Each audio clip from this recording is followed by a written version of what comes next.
What up, Fight World? It's your boy Ego, and I'm back with some more boxing. I want to go over some interesting news. Well, actually, some bullshit, but it's some interesting bullshit, so I figured I'd share it with you. So, Jermall Charlo of the Charlo twins took to Twitter, and this is what he tweeted out. That shit had to be staged. Carlos Molina goes to jail before our championship match this past Saturday. Dirty. Boxing. Why me?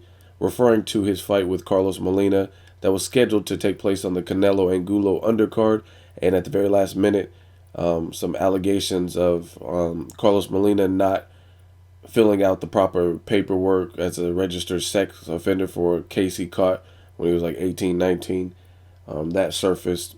They said he was in and out of jail, possibly facing deportation, and the fight was scrapped and canceled. So that was Charlo's attempt to get a title shot. Then this is what he tweeted. They bullshitted me to the max. Was he really even in jail? They should have taken the belt from him. But now Canelo fighting him in July. Late night, talk to me. What y'all think about Canelo fighting Carlos Molina? I don't get the championship fight, the belt, no paycheck, and no date to fight next. Nothing. Straight fuckery. Now, if this is true, what he's saying, this is some pure, unadulterated bullshit from Golden Boy. First of all, I thought he was getting paid his 100K purse for the Carlos Molina fight because clearly he was game, he was down to fight, and the fight not taking place literally has nothing to do with Charlo. So if Carlos Molina caught a case or whatever, I mean, I don't even know what kind of contracts they have over there, but that sounds faulty that he maybe not even get the whole amount, but he didn't get nothing, no type of paycheck. And then to top it off, you don't get the shot at the title. And supposedly, according to him, I don't know where he got this information, but he got wind that Canelo is supposed to be facing Carlos Molina in a title shot in July. Now, I think this is some bullshit. Nothing against Canelo. I gave Canelo props for disposing and dominating of Angulo that he displayed last Saturday.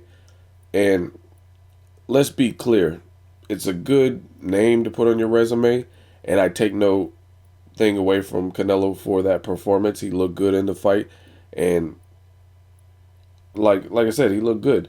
He looked good. He did what he wanted with Angulo, but Angulo was an opponent that, put it this way, nobody expected Angulo to outbox or win a decision with Canelo.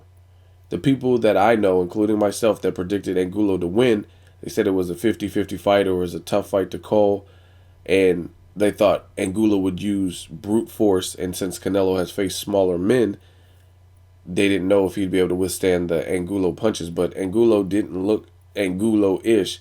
He looked very slow, even slower than normal.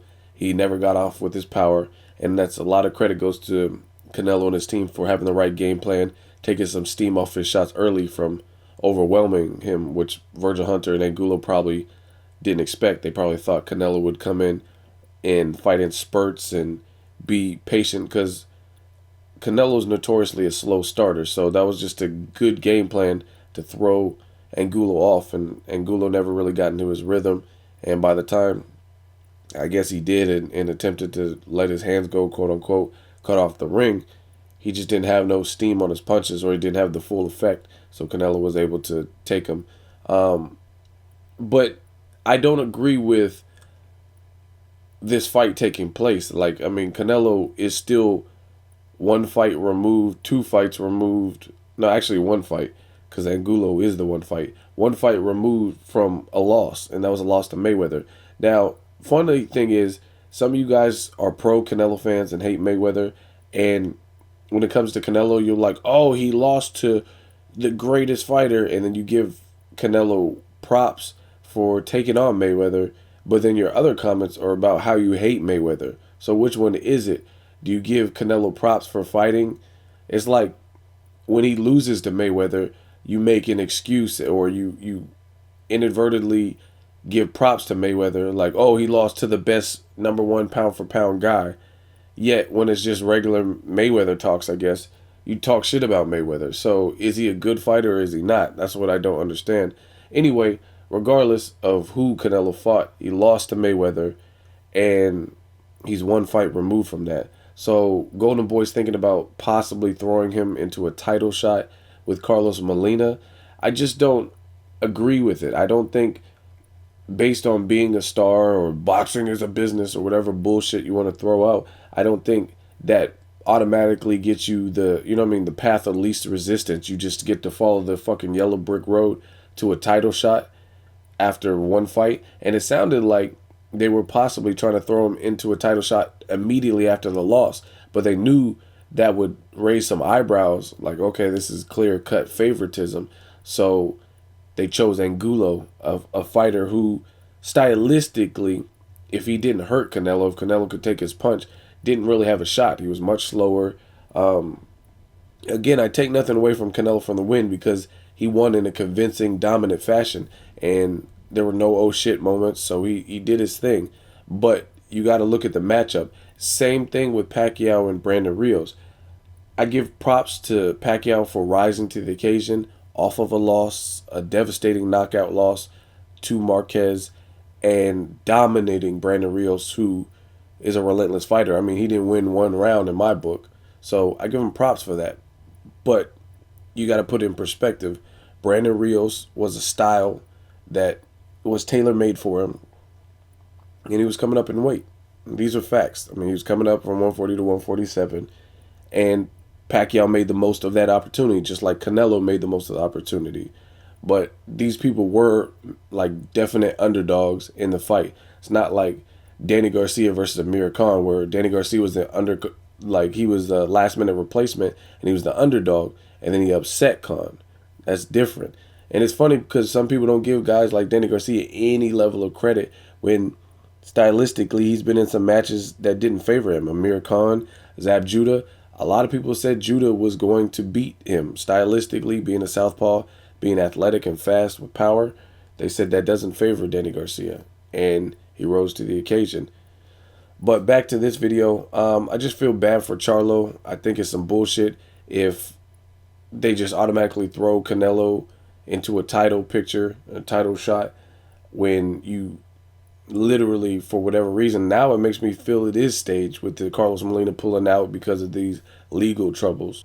Yeah, so I'm not okay with that. Like I said, I don't think you deserve to just get thrown in a title shot where other guys like Danny Garcia have to work their way up and take these tough schedules, and he can't even get a break. A lot of people, including myself, were a little bit hard on him for facing Mauricio Herrera. Like, oh, nobody really wants to see that fight. It's kind of a feel-good fight. But you have to keep in mind, he's had a tough schedule, so every fighter deserves a break, an easier opponent, I guess you could say. Just to, you know what I mean, tweak things in your camp and your game plan and give your body some time to relax or whatever. Fight someone who's not as threatening, like a knockout artist like Lucas Matisse or whatever. And you got guys like Canelo, who obviously puts ass in the seat, obviously has a following. Obviously, Golden Boy has invested a lot in the marketing and the promotion behind them. But again, I don't think that automatically grants you, you know what I mean? It's like Mario Brothers. If any of you guys played Nintendo, regular Nintendo back in the day, NES, they had Super Mario 3. And there was this one level where you could go take this shortcut and get this flute. You open this treasure chest and it's a fucking flute. And once you get that flute, you can warp to different levels, so you don't have to go the natural storyline, the natural progression through levels 1, 2, 3, 4, 5, 6, 7 and get to the end. It'll automatically warp. It's called a warp whistle, and it would warp you all the way to the end of the game, and you could immediately bypass everything else and get to those last levels in the game. And fucking Golden Boy, if they do make Canelo Molina, they're giving Canelo the fucking Mario Brothers 3 warp whistle. You don't have to fight Edeslandi Lara Canelo. You don't have to fight Demetrius Andrade. You don't have to fight the Charlo brother.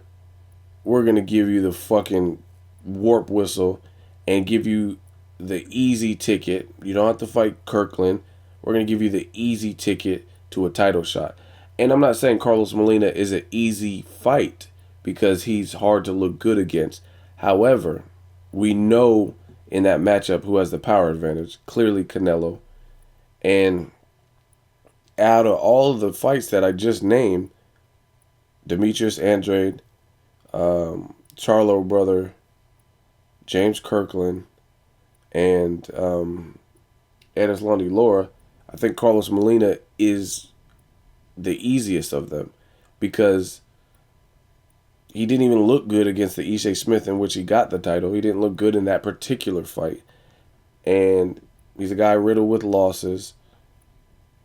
Some of them, I don't think he necessarily, like the Edeslandi Lara fight was really close. I got to watch that again. The James Kirkland loss to Carlos Molina got for being disqualified with some bullshit. But nonetheless, he has losses and he's had to deal with losses on his record, whether we agree with them or not. And those other guys bring a different dynamic. The Charlo brother, Jermall, even Jermall, if you wanted to fight one of those, like, you know what I mean? They're like undefeated, young, hungry. Same thing with Demetrius Andrade. Young, hungry.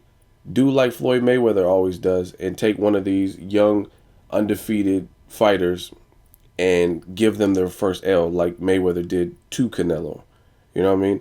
Take someone like Robert Guerrero, who's 6 years younger than him and hadn't lost in quite some time, and give him his first loss in a long time. I think Robert Guerrero only had one loss. He had another loss to Orlando Salido, but that was later changed to a no contest because Salido was juicing. So I think Guerrero on his record only had one loss going into the Mayweather fight, be it was in lower weight divisions and he had recently moved up to welterweight.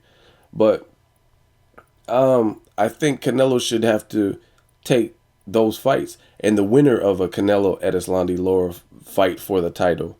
And then that would be a rematch if Lara won, a rematch with Lara and Carlos Molina. Or if Canelo beat Lara, then it'd be Canelo in a title picture. So I just hope, and I'm not trying to jump the gun because I don't know, this is just based on tweets from Jermall Charlo. I just hope that this is some miscommunication and this is not true because that's some fuck shit and I don't like fuck shit. Just things that, you know what I mean, just bullshit. I don't think you could take an L and then immediately get a title shot. You know what I mean? Where other guys like Marcos Maidana, he won't even, like, people are so fucked up in this sport, man, when it comes to fans. Guys like Marcos Maidana, win or lose, he's fought Amir Khan, Eric Morales, Josecito Lopez, Victor Ortiz before Ortiz established himself as a quitter, who was an underdog in a lot of those fights, and he still came out victorious or had a good showing, gave the tough fight. He's fought Jesus Soto Caras. Now he finally, at this point of his career, gets a shot after 4 consecutive wins. I think 3 by knockout, 4 consecutive wins. He gets a shot at Mayweather. People complain. They say, "Oh, that's no competition for Mayweather. Mayweather's a cherry picker." This motherfucker has had the hard schedule, the hard road, fighting the Josecito Lopez's and the Jesus Soto Carases that others don't necessarily want to fight or didn't want to fight at the time that can produce challenges. And he's taken it. He's taken smaller paychecks than Canelo. And people complain that Marcos Maidana is in a position to get a Mayweather fight. Yet they were begging for the Mayweather-Canelo fight, even though Canelo's resume is extremely soft, especially when you put it against a guy like a Devin Alexander, a Marcos Maidana, a Miguel Cotto. I mean, Timothy Bradley. All those guys have better resumes than Canelo. Canelo's resume, per his division, wasn't really credible since the Austin, from Austin Trout on. That's when his resume really became credible. And you could probably throw Shane Mosley in there because he's a future Hall of Famer. And again, people complain that Marcos Maidana is getting a shot, yet they're okay with Canelo taking a loss, beating a guy who's really a tune-up fight in a great fashion, and possibly getting another title shot immediately after. Yet guys like Danny Garcia and Marcos Maidana start from the ground up, straight Rodney Dangerfield, no respect, get no respect, and have to earn it fight by fight, taking on these tough fights and tough schedules, and people still don't give him props. Yet you got guys like Canelo, who is a good fighter, and he's being afforded all kinds of opportunities based on his looks and based on Golden Boy's investment. I just think that's fucked up. Let me know what you guys think. As always, hate, comment, or subscribe. Till next videos, Ego signing off.